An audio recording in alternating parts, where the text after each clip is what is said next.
Hi friends, it's Eric here, who's talking with people. I gotta make a quick video on this. As usual, Mega Bro, aka PFLNT, said very interesting things, and I think this exchange is very revelatory. I'm gonna read it and I'll talk about it a little bit. Number 2, textbook TE. Wrong, Eric. You can't make an omelet without breaking a few eggs. It's something sociopaths say when they are making an excuse for breaking people. What it actually means is in order to achieve something, it is inevitable and necessary that some mistakes are made or some sacrifices must occur. Attributed to France, yes, I agree with you. That's what it means. Now look, for TI, this is what matters. Okay? This is what it means. Attributed to Francois de Charlotte. According to a contemporary writing in Walker's Hibernian magazine, it was Charlotte who said, by way of extenuating the number of deaths for which he was responsible, omelets are made without breaking eggs. It's a bullshit saying in which a manipulative sociopath pretends that the people they are attacking are just eggs to be broken as an attempt to candy coat destructive impulses and leaving piles of dead bodies with the veneer of looking like they are being virtuous in other people's eyes. Trying to whitewash your behavior in other people's eyes is FE perception management. Okay, so what this is here, what this represents is a different frame, right? I'm not talking about how people use the expression at all. I'm talking about what's the argumentational vector of it. That's all. So in a debate round, remember, everybody uses every argument to win the round. Nobody cares about any of the arguments. Nobody's using it for any other purpose than that. So in a debate round, I might say, my opponent might be critiquing my plan as being too expensive, and I might say, well, look, you can't make an omelet without breaking a few eggs. We're gonna have to make some sacrifices in some other areas so we can pay for this plan of mine. Very easily could hear that said in a debate round. It's not used to justify deaths. It's because the debaters are all thinking about things the same way I am, which is this analogy conveys a clear argumentational vector, namely that accomplishing anything good will require some expenditure of time, of money, of whatever. I'm not disputing what Megabro is saying here. Maybe that is the case, that that's how people use the saying, and that as people use the saying in the world, they most likely are going to be FE users using the saying to justify transgressive behavior. Maybe you're right about that. I have no particular opinion about it, but let's just say you are right about that. That's fine. That's not how I evaluate things, right? That's a TE frame of evaluation. That we understand this, what the saying represents based on how it's used. That's not how I evaluate things. I could try to, but that's just, I countervalue that. TE, on the other hand, is actual knowledge of physical cause and effect. Sure, I agree with you. There's no such thing as TE occurring in the argument directly, right? To attend via TE is to be actually solving the problem. But to appeal to solvency is to appeal to TE values. And so when I'm talking about I talk about utilitarianism as reflecting a TE attentional framework or attentional valuings and misdirecting them. Like, TE ought not be applied to the universal because actual knowledge of physical cause and effect. Actual knowledge of physical cause and effect means, like, in public policy, for example, people are going to cite studies that show here's some concrete data that since we've done this policy, these changes have occurred in the outcomes and yada, yada, yada, right? Lots of empirics. Not bullshit whitewashing statements to excuse bad behavior. Well, I mean, remember, how is it being used? If, in fact, it's being used in the debate round, like I said, it just means I'm conceding some of the harms you've established, namely the expenses, but I'm saying those are necessary to accomplish the outcome that is well justified by the expense. In other words, this is a good purchase. Is the same argument as You can't make an omelet without breaking a few eggs. And some purchases are going to be, if we try to preserve all of our eggs forever, then we'll never accomplish anything or spend any resources. Well, that's not good. So we have to manage this exchange somehow, right? Here are the tools and steps to take. Or, do you want the eggs 99% not broken? Here's the tools and steps you need to do that. It actually is possible to make an omelet without breaking eggs and maximally avoid waste if you know enough about the physics of eggs and you work hard at it enough. Okay, that's true. Absolutely. But what I'm saying is TE, like you're saying here, comes to terms with the realities of things. So this notion that how is, if we're just talking about the argumentational vector, how is the conflict likely to come into play? It's likely to come into play with an INFP, let's say, saying, let's keep talking about this because we found something that's not quite perfect about it. Like, it's going to cost us a few dollars. So let's keep talking about it and musing and humming and hawing forever about whether or not we should do it. And then the TE person is going to say in response to them, look, honey, we have to make some kind of a choice here. And this is a good purchase. Let's just go ahead and get it. I think we're going to be happy with it after the fact. So, it's worth it. It's worth the expense. That's TE doing a sort of a TE calculation on it. The utility of it.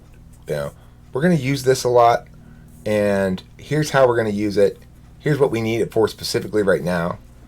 And here's why we can anticipate that in the future this is going to turn out to be a good idea. It doesn't take up that much space. It's easy to put away.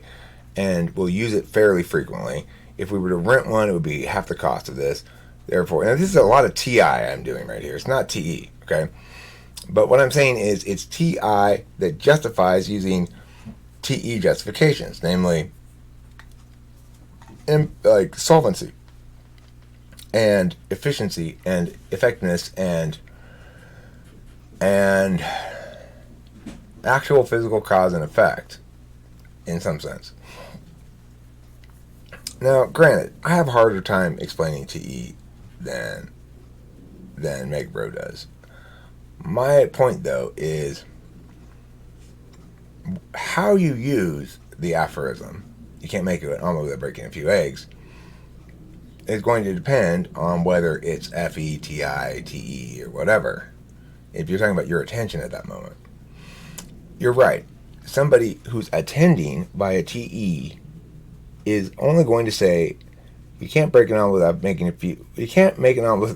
few eggs in a few kinds of limited circumstances, which might include particular circumstances, such as whether or not you and the woman should buy this thing like I was just talking about.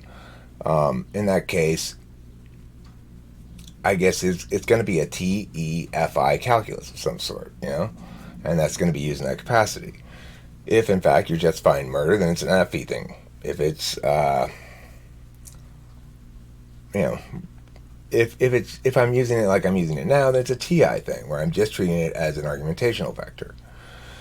So, in that capacity, you can't talk about its use, then, as being determinant as to whether it's TE or FE or whatever, because people it's not the case that everybody uses it the same way.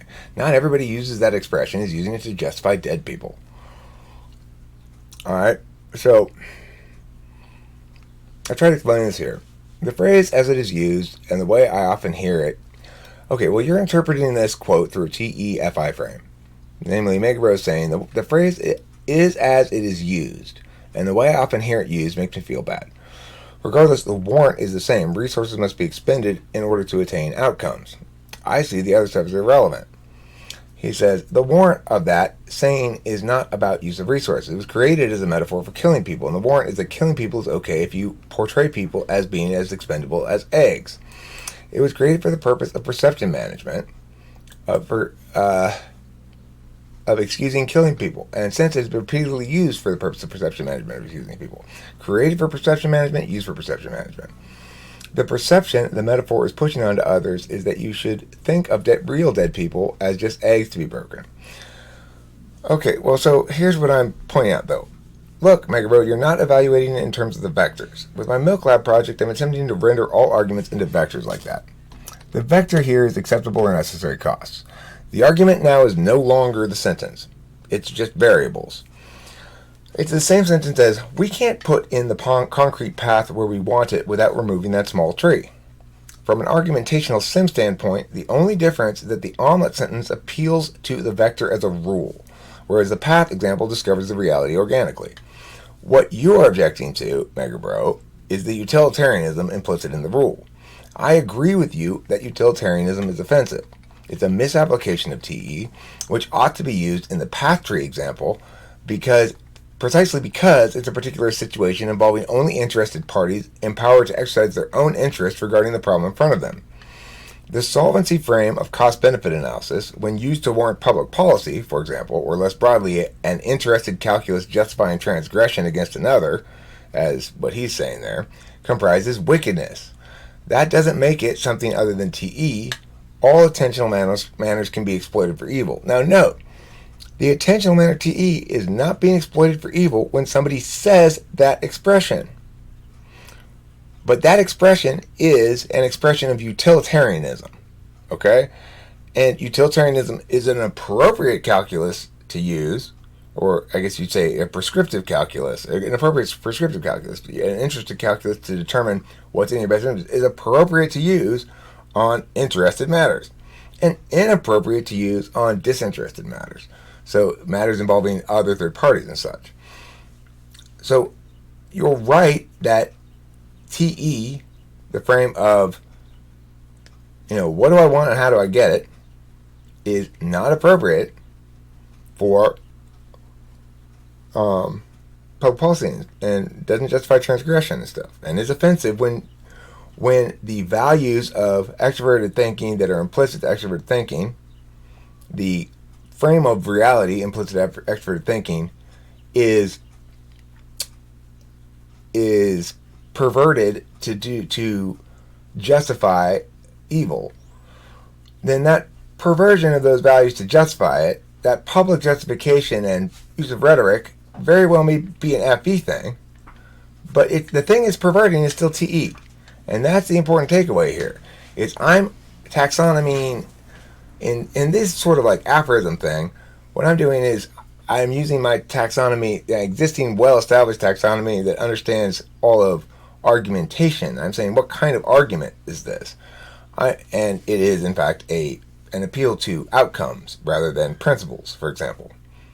That makes it TE. If it were an appeal to popular sentiment, if it were an appeal to, look, the number one job of the country is to represent the will of the majority, so we should do that. That would be an FE kind of an argument. Remember, the person in this instance making the argument is not themselves using it for FE, themselves using it for TE. I'm classifying the arguments, not in this instance, the attentional manner of the person making them. I'm treating the arguments as though they were independent of anybody, entities in the time objects in the world. So note that it's kind of like typing characters in a movie. You can't really type them because they're people and you can't ask them questions and see them actually attending. They're just displays, right? Well, aphorisms are displays of the values of functions. So, I think I would also note that I think that the TI anyway has more awareness of his way than he has of mine. I would note that because it's a TI metaframe ultimately. This whole thing we're doing.